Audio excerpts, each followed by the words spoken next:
Bueno, buenas noches a todos. Bienvenidos a esta nueva edición de los diálogos, los diálogos Marcos Escudero. Esta noche tenemos un tema que está, si bien no está en agenda prioritaria de los candidatos, es un tema que Bolivia tiene que tratarlo sí o sí, con mucha seriedad.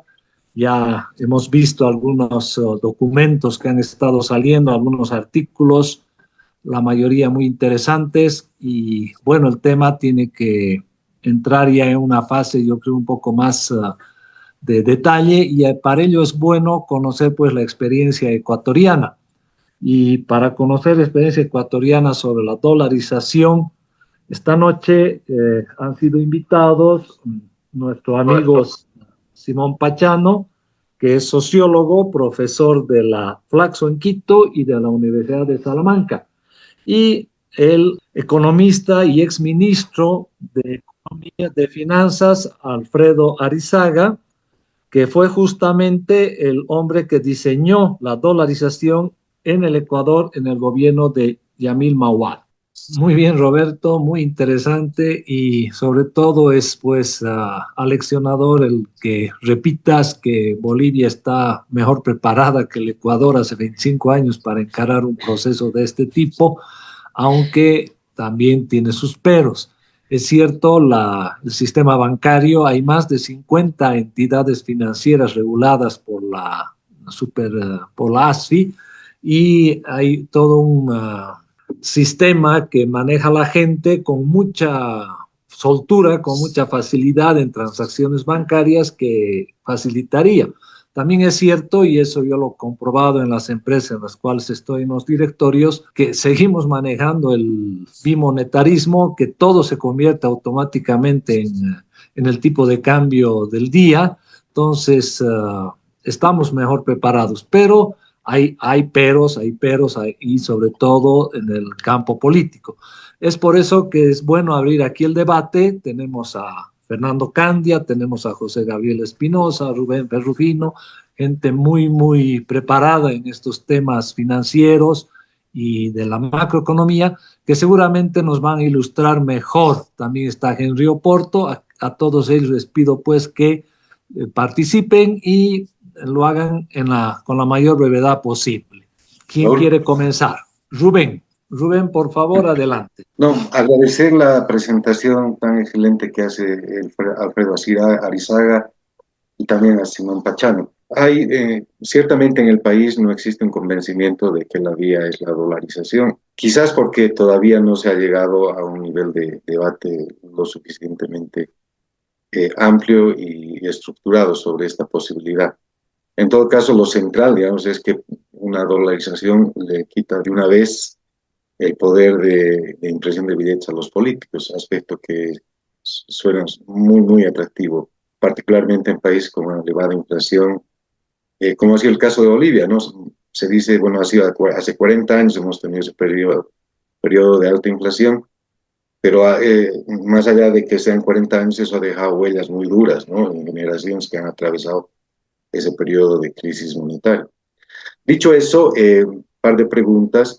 Uno primero es que eh, la pregunta más directa es cómo dolarizamos si no tenemos dólares, ¿no? Tenemos en reservas en divisas apenas 200 o 200, un poco más de millones de dólares, y los billetes y monedas en poder del público es un pasivo del Banco Central.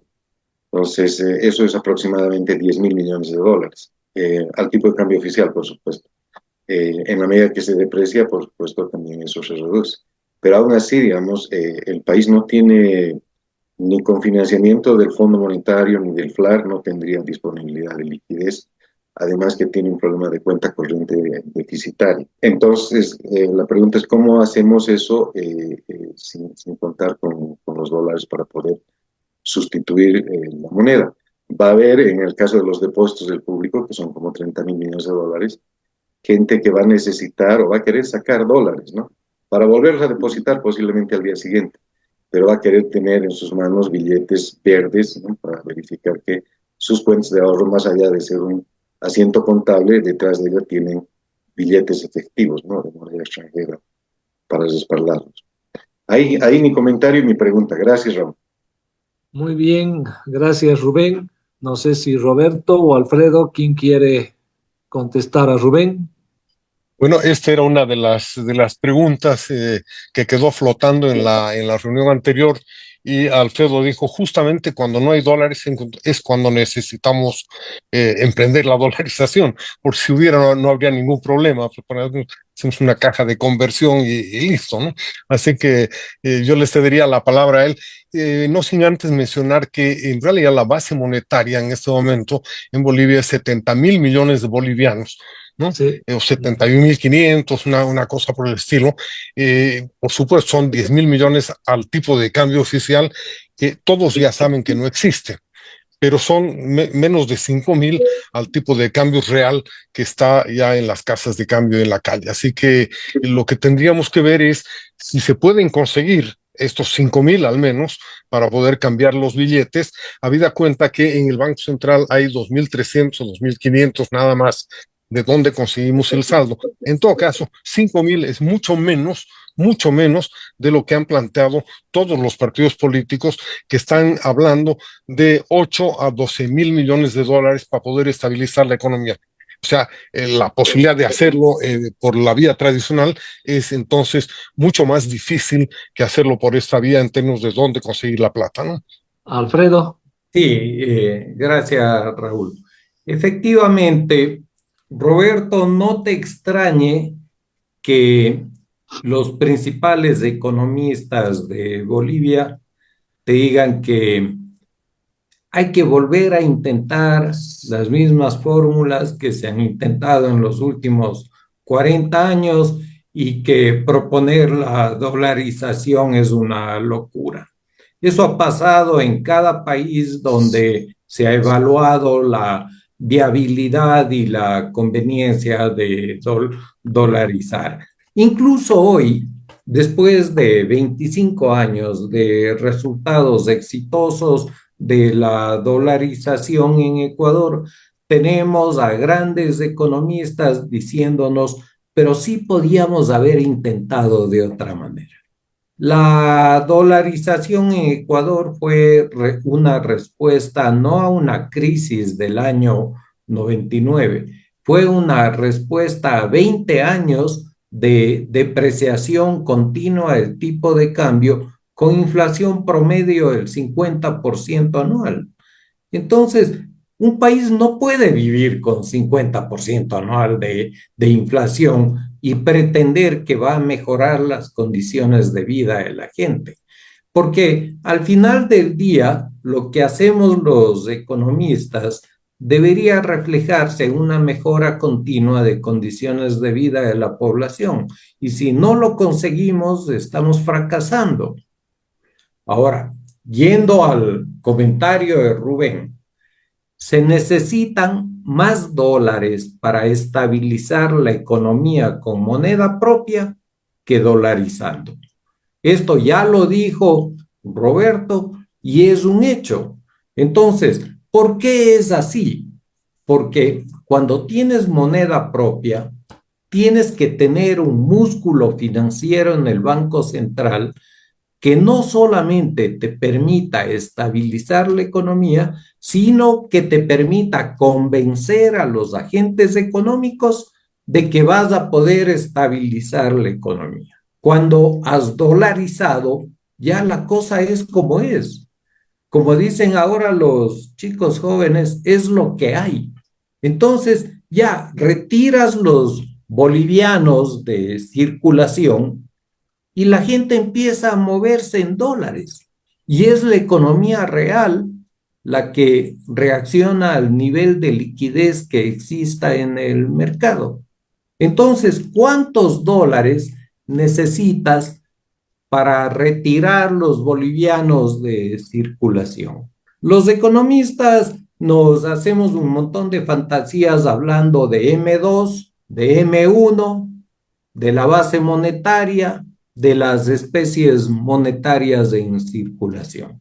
Especies monetarias en circulación son solo los billetes y monedas bolivianos que están en manos del público. Son una fracción chiquita Luego viene la base monetaria que incorpora las reservas bancarias en el Banco Central. Y luego viene M1 que incorpora los depósitos del público en los bancos, depósitos a la vista. Y luego viene M2 que incorpora depósitos a plazo del público en los bancos. Lo único que hay que canjear, y eso si es que así se modela la dolarización, son las especies monetarias en circulación. Ahí hago una pregunta a alguien que me pueda comentar. ¿Cuánto valen en dólares las especies monetarias en circulación denominadas en bolivianos? ¿Tenemos el dato? Recién vi el dato, Raúl. Ah, tienes razón. Sí, sí. Billetes y monedas en poder del público son 70.000. 10.300 millones de dólares, pero al tipo de cambio oficial. Sí, Digamos que 70.000 es la bolivianos. mitad, digamos que es la mitad al tipo de cambio paralelo, ¿no? Son como 5.000 millones de dólares en billetes y monedas. Que están La base circulando en monetaria este es, la base Sí. monetaria es más grande, ¿no? Sí, eso Bueno. es Alfredo. Son 5.000 millones al tipo de cambio oficial. Paralelo, Alfredo, al paralelo. Ya. En el peor de los casos, se necesitaría 5.000 millones de dólares en el periodo en el cual la gente canjee los bolivianos por dólares. En el caso ecuatoriano se demoró, les dimos plazo 6 meses al público, se demoró más que eso. Pero Emilio Campo, en la propuesta que hicimos para dolarizar a Argentina, había propuesto que como los billetes en Argentina tenían una denominación muy baja, convertidos a dólares, que se quede eso como dinero fraccionario. Entonces, se podría buscar un mecanismo intermedio en el cual con 2.000 o 3.000 millones de dólares Bolivia pueda canjear las especies monetarias en circulación que no quieran quedarse en moneda fraccionaria, canjear a dólares. No es una fortuna, es una cantidad totalmente manejable. Ahora, mi rol, debo enfatizar, no es intervenir ni en la política ni en la economía interna boliviana y tratar de impulsar una dolarización. No es ese mi rol, pero sí creo que desde una perspectiva técnica tengo que enfrentar los fantasmas. La falta de dólares es un fantasma, no es una realidad. Se puede dolarizar con cifras totalmente realistas y lo que se necesitaría es alrededor de 3.000 millones de dólares. Ahora, en la actualidad se puede ir por dos caminos, o dolarizar en forma totalmente autónoma, como hicimos en Ecuador, o dolarizar dentro de un acuerdo con el gobierno norteamericano, que creo que en la época Trump es mucho más viable. Y creo que se puede obtener apoyo del Tesoro y de la Fed para poder hacer una dolarización dentro de un acuerdo con la administración Trump, con el gobierno norteamericano, y esto va a generar mucha más confianza para los agentes económicos en Bolivia. Y esto no constituye ceder de ninguna manera soberanía, para nada, porque cuando uno dolariza, no está importando ni la política monetaria de Estados Unidos, ni está cediendo su soberanía. Lo único que está haciendo es, primero, eliminando la posibilidad de que el gobierno financie déficit fiscal a través de la emisión de dinero. Y en segundo lugar, está anclándose a una moneda que está fuera del contexto de manipulación política del país. No tiene que ser necesariamente el dólar, pero el dólar genera confianza. Podría ser, por ejemplo, la moneda del Perú, que ha sido la moneda más estable del mundo en los últimos 15 años. Pero no creo que la moneda del Perú genere la misma confianza que el dólar. Y si es que el dólar se deprecia, nos ayuda a los países dolarizados, porque aquí también hay unas torpezas que vienen sobre todo de personas de la izquierda que no se han detenido 2 minutos a pensar en esto, que dicen, el mundo se está desdolarizando, el dólar está perdiendo valor frente al euro, ¿cómo nos vamos a dolarizar? Bueno, mientras más barato sea el dólar, mejor para quienes nos dolarizamos, porque vamos a ser estables y al mismo tiempo más competitivos. Y ahí me detengo, porque seguro que debe haber un montón de comentarios y preguntas. Alfredo, Yo quisiera, disculpe, antes de seguir, disculpa Fernando, por tu experiencia de el dinero los dólares que están ahorita siendo guardados en los domicilios, en las cajas fuertes de las empresas, ¿qué porcentaje crees que entraría en corto plazo al sistema financiero? De tal manera de bajar también la dependencia de los recursos que vengan de afuera. Raúl, la gran pregunta es por qué ese dinero está bajo el colchón. ¿Por qué está bajo el colchón? ¿Tienen miedo en el sistema financiero o tienen miedo en el tipo de cambio? En el caso de Ecuador, el dinero estaba bajo el colchón porque tenían miedo en el sistema financiero. Y cuando el Congreso aprobó una garantía a los depósitos equivalente al 100%, sin límite al monto, el público no creyó, porque era un gobierno que estaba en moratoria de su deuda, había hecho un default, y la garantía de un quebrado no te contribuye nada a construir confianza. Entonces, esa pregunta hay que responder en el caso de Bolivia, y mi intuición me dice que el temor no es sobre el sistema financiero, que ha seguido funcionando adecuadamente bien, sino más bien sobre el tipo de cambio. El momento en que dolarizas, ese temor se acabaría, pero no necesitas un gran influjo de dinero al sistema financiero. Esto se reflejaría en un proceso muy ordenado de canjes, de canje de bolivianos por dólares.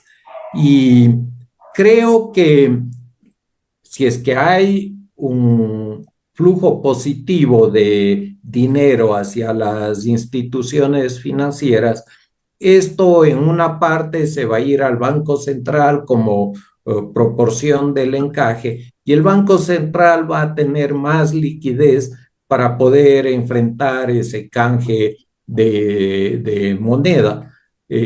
No veo ahí una situación que pueda generar ningún estrés. Muy bien. Fernando, ahora sí, mil disculpas, tienes la palabra. gracias, Raúl. A ver, realmente muy estimulante la descripción del caso ecuatoriano en su excepcionalidad y en el contexto en el que se encontraba al momento de tomar la decisión de dolarizar.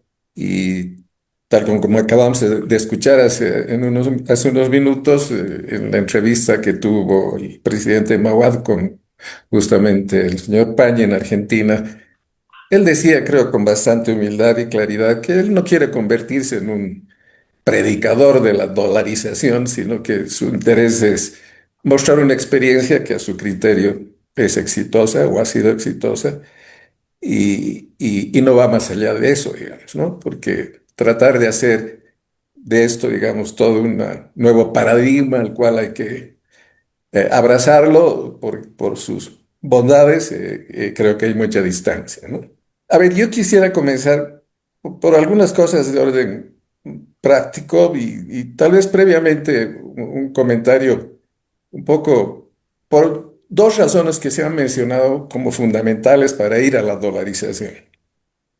Esta idea de que es una manera de evitar que el Banco Central le financie el déficit al gobierno y la otra cosa es sacar a los políticos de la fijación del tipo de cambio. Sobre esto último, en la experiencia boliviana, por lo menos mientras hubo el bolsín y un tipo de cambio, un crawling peg, antes de que se fijara el tipo de cambio, ese problema estaba resuelto, o sea, los políticos no estaban metidos en la fijación del tipo de cambio. Y el problema de Bolivia ha sido justamente en fijar el tipo de cambio.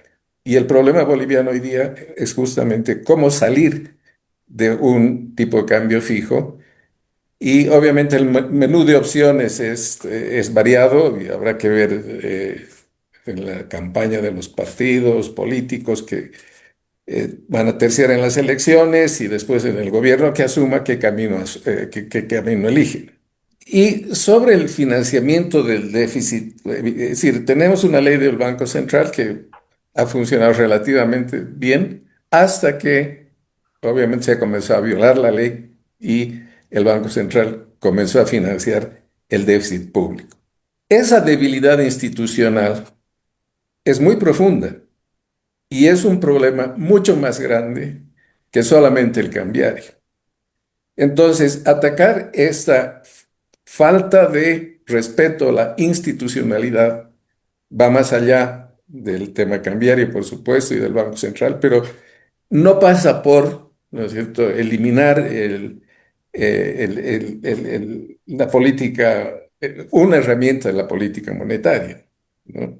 Entonces, creo que resolver el problema de la confianza en las instituciones es una tarea que no debería ser atendida, digamos, por un instrumento de política monetaria como puede ser el tipo de cambio. O sea, ahí hay tareas de tipo político y de naturaleza mucho más grande que hay que atenderla. O sea, no es que abandonamos la moneda nacional y por lo tanto cerramos los ojos a que tenemos una incapacidad de tener instituciones que funcionen. Lo que hay que hacer es que tener instituciones que funcionen y que tengan confianza.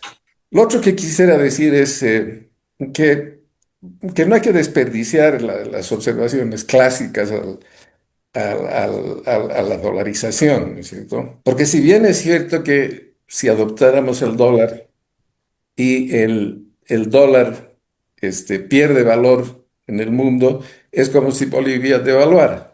Como nos pasa hoy día en el cambio fijo, no hay ninguna diferencia. Pero resulta que lo que ha pasado en la historia de reciente, últimos 20 años, es que en lugar de que el dólar pierda valor, el dólar ha ganado valor.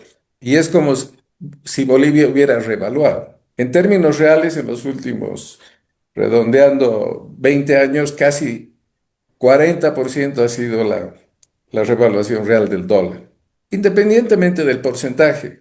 Lo que exige eso como respuesta para seguir siendo competitivos es que el sector productivo, la economía boliviana, tenga una capacidad de aumentar su productividad en esa proporción. Entonces, ¿cómo se aumenta la productividad en esa proporción? Esa es la pregunta que hay que responder. Y las condiciones que para eso se necesitan, son las que hay que construir. Y que son distintas, digamos, a la política cambiaria, porque obviamente, estando dolarizada la economía, no existe política cambiaria. Entonces, esa es otra tarea que yo creo hay que enfrentarla, no desde ponerla la tarea a un lado y decir con el dólar como moneda nacional ese tema desaparecido. Al contrario, se ha hecho más agudo y necesita una respuesta más inmediata, especialmente si es como cree Roberto, que lo que va a venir inmediatamente como respuesta a la dolarización será una reactivación y un crecimiento más grande. Que dicho sea de paso, al no tener la herramienta del tipo de cambio, estamos perdiendo la posibilidad de amortiguar shocks externos a los que la economía boliviana está bastante expuesta.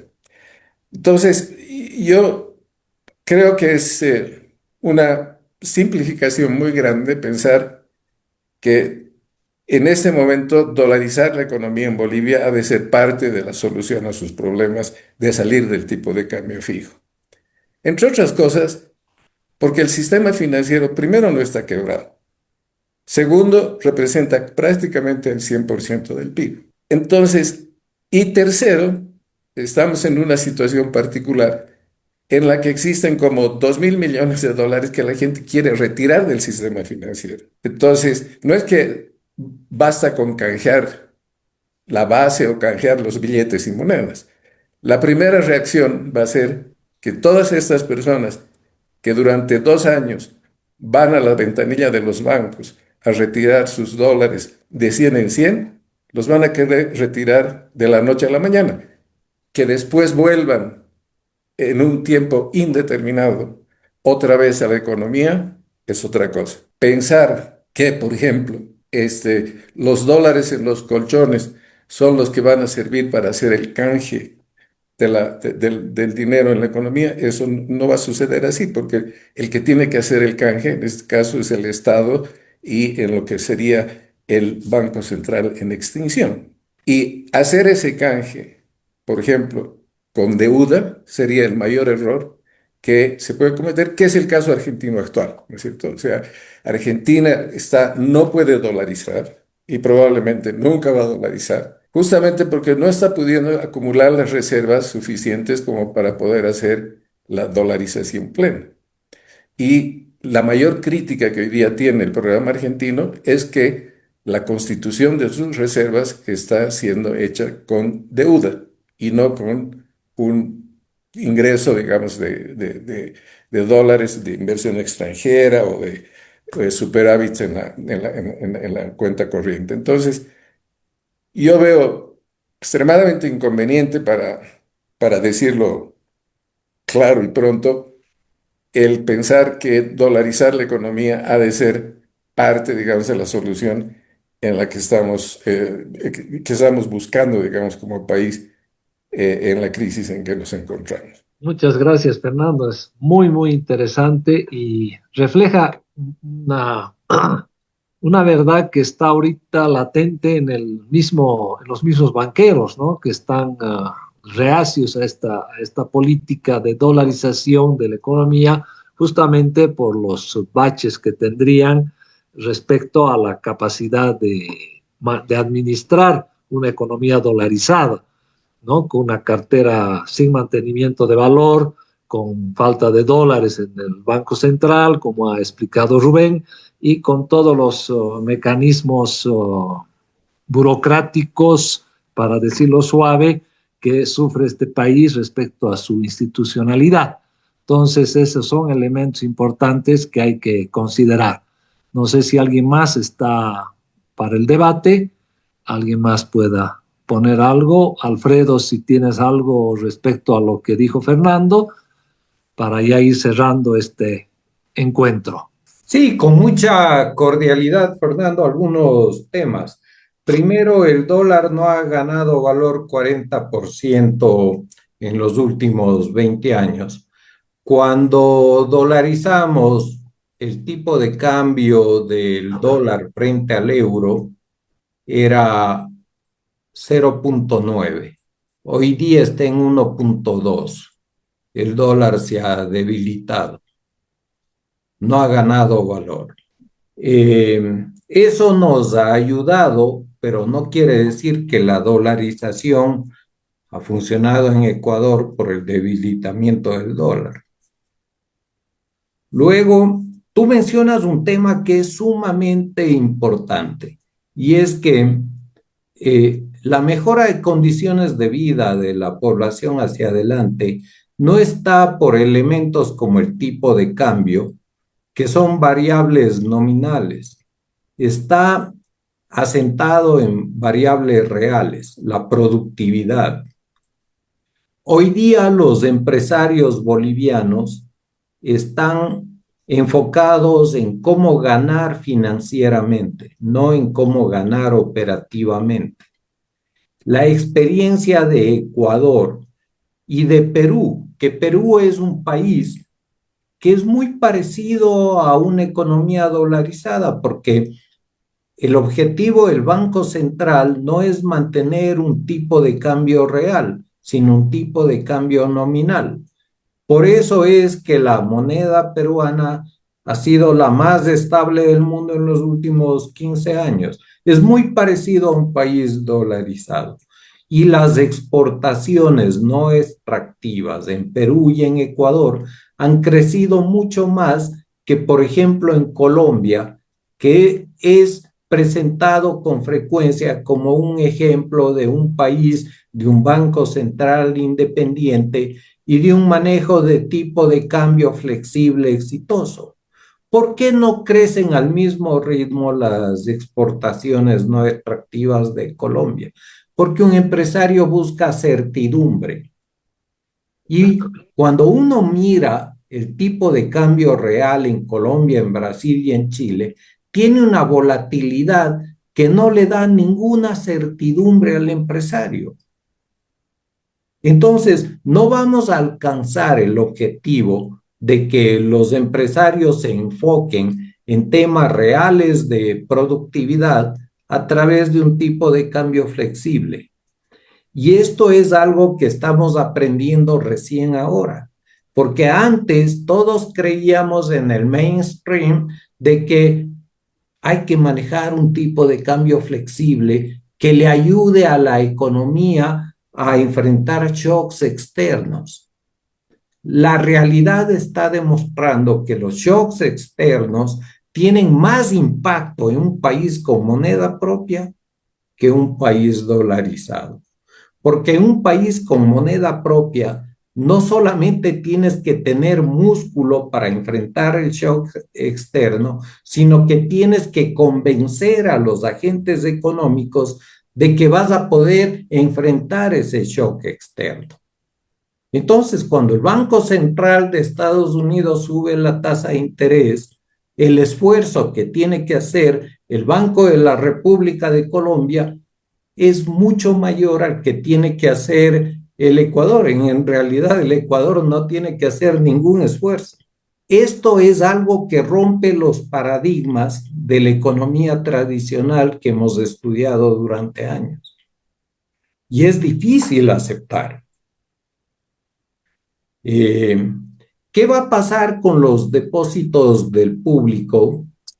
Tú dices, 2.000 millones están listos a abandonar el sistema bancario. La pregunta es, ¿por qué van a abandonar el sistema bancario? Si es que interpretamos adecuadamente por qué quieren abandonar el sistema bancario y enfrentamos esa situación, no tienen por qué abandonar. Van a abandonar porque no creen en el sistema bancario o porque no creen en el tipo de cambio. Si dolarizas, se elimina el temor del tipo de cambio. ¿Hay temor sobre la estabilidad del sistema bancario?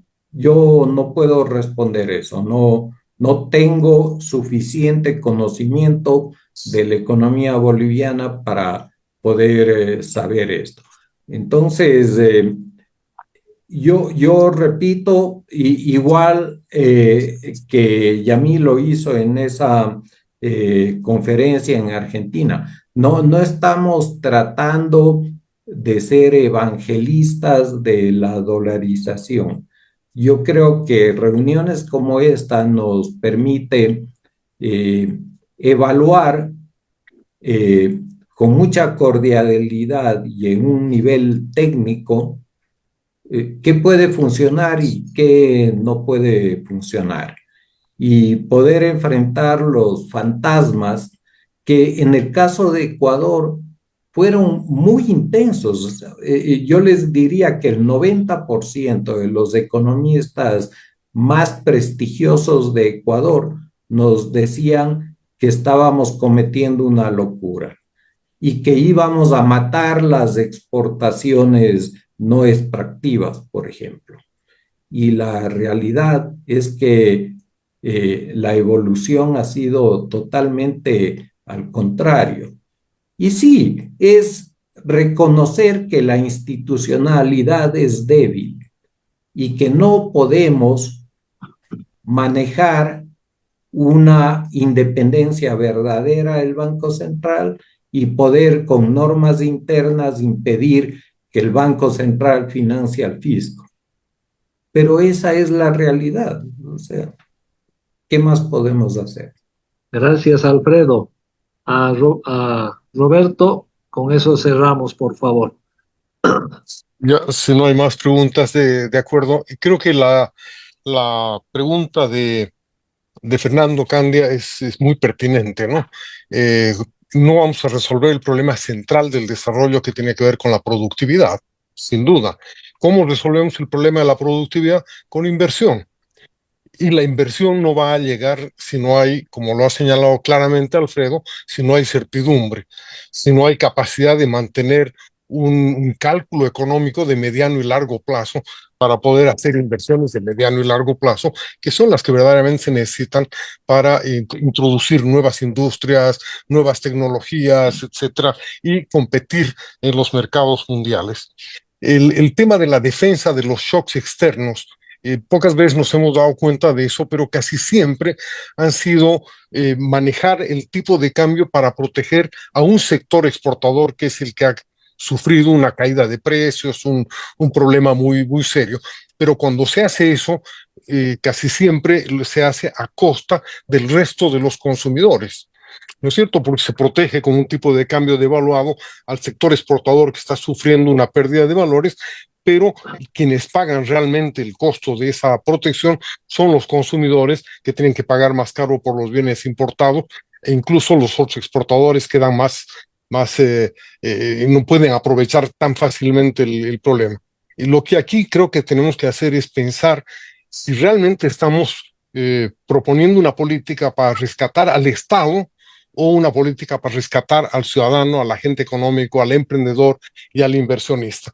Y por supuesto, todos reconocemos, creo que nadie es tan loco como para no hacerlo, y reconocemos la enorme experiencia que ha tenido Bolivia con un buen banco central que tenía el apoyo del sistema político y que pudo manejar, administrar el tipo de cambio. Esa administración del tipo de cambio era una intervención política en el mercado cambiario. Podemos decir que una intervención disimulada, una flotación sucia, lo que ustedes quieran, pero había una decisión política de ir devaluando de a poco. Esa devaluación de a poco implicaba también quitarle poder adquisitivo al ciudadano y mantener una cierta incertidumbre sobre el desempeño de la moneda boliviana.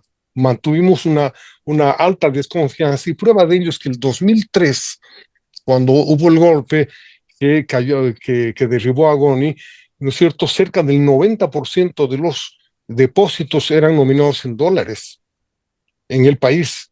Y uno podía ir a una caja, a una agencia bancaria, a cualquier lado, cambiar sus dólares por bolivianos en cualquier momento, incluso sacar de los cajeros automáticos dólares. Era una economía muy dolarizada y era una economía mucho más pequeña que la de ahora. Incluso con el tipo de cambio flotante, con un banco central institucionalizado, la gente no había adquirido, había ganado valor, había ganado confianza en el boliviano, mantenía en el dólar. Ganó confianza en el boliviano cuando hubo una enorme abundancia de dólares y llegamos a acumular 14.000 millones en reservas, producto de la bonanza exportadora generada años antes, ¿no? Ahí sí la gente empezó a confiar en el boliviano, en fin, pero hemos vivido un proceso de bolivianización que nos tiene justamente en la crisis actual.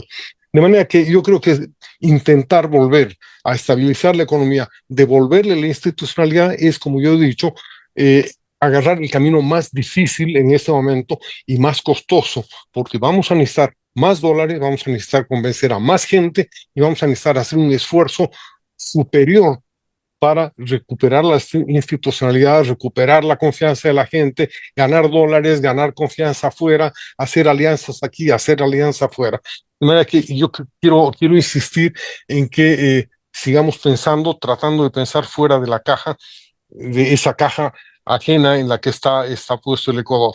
Y finalmente voy a ir a lo último, que es el tema de cómo sacar la plata de los colchones y por qué la gente ha de sacar la plata de los bancos. Eso lo va a hacer, la gente va a sacar si puede cambiarla por dólares en la calle, o ahorita está dispuesta a sacar para poder protegerse, porque sabe que el tipo de cambio es variable.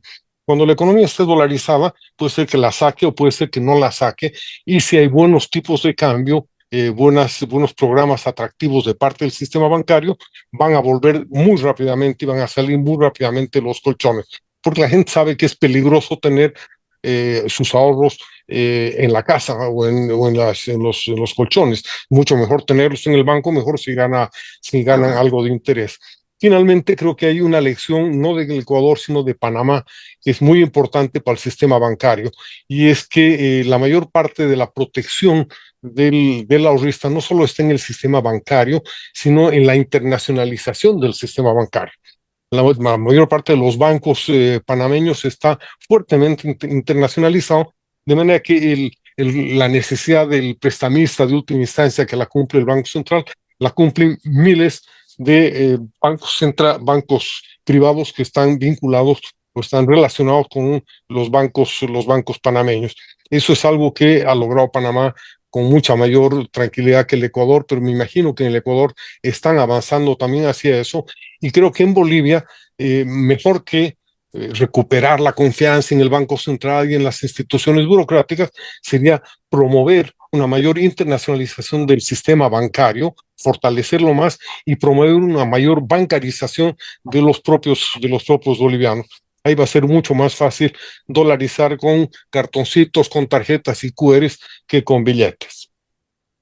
Gracias, Roberto. Ahora también el desafío para ti y para quienes están en esto es pues hacer que los equipos económicos de los candidatos se animen pues a discutir este tema y a ponerlo en tapete en los debates que puedan surgir sobre la materia económica en lo que resta de la campaña electoral.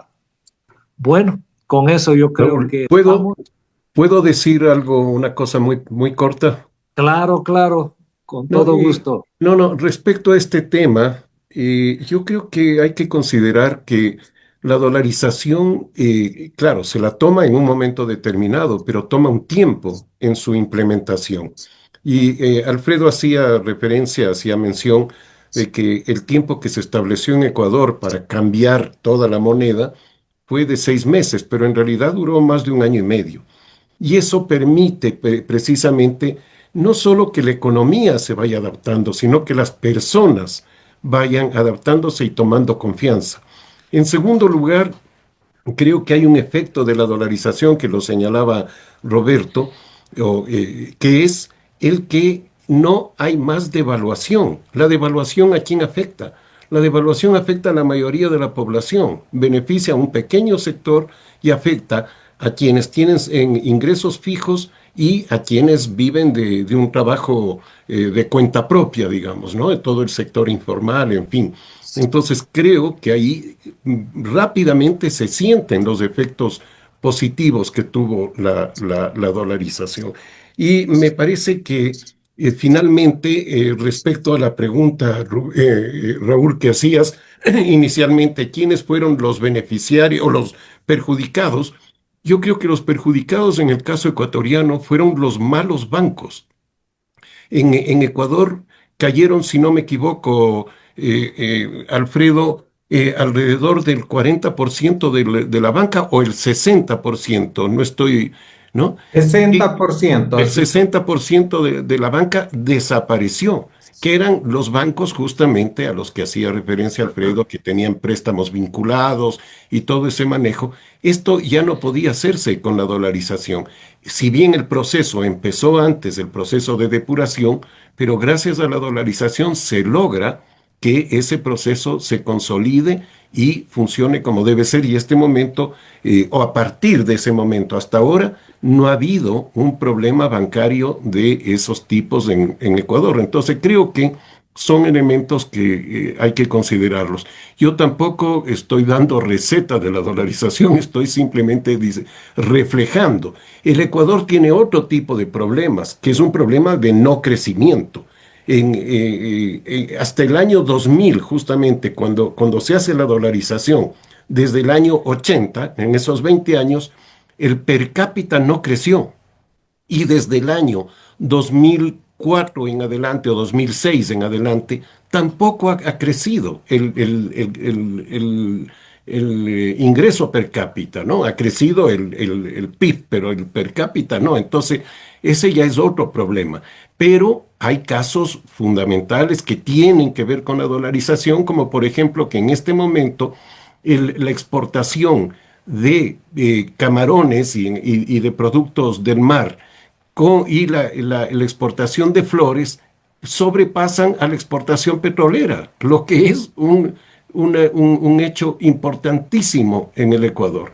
¿Por qué? Porque la dolarización creó unas condiciones de confianza en esos sectores que precisamente les permite tener un avance tecnológico enorme, como es el caso de los camarones, y situarle en ese plano a su producción y a su exportación. Gracias. Muchas gracias, Simón. Bueno, gracias de nuevo a Alfredo, a Simón, a Roberto por las exposiciones, a Rubén, a Fernando por las participaciones y comentarios que han hecho, que son muy útiles para enriquecer este tema. Y ojalá pues tengamos otra nueva sesión, pero ya con elementos mucho más concretos y ojalá con alguna propuesta que surja también de los candidatos a la presidencia. Bueno, gracias amigos. Con esto hemos concluido una nueva sesión de los diálogos de Marcos Escudero.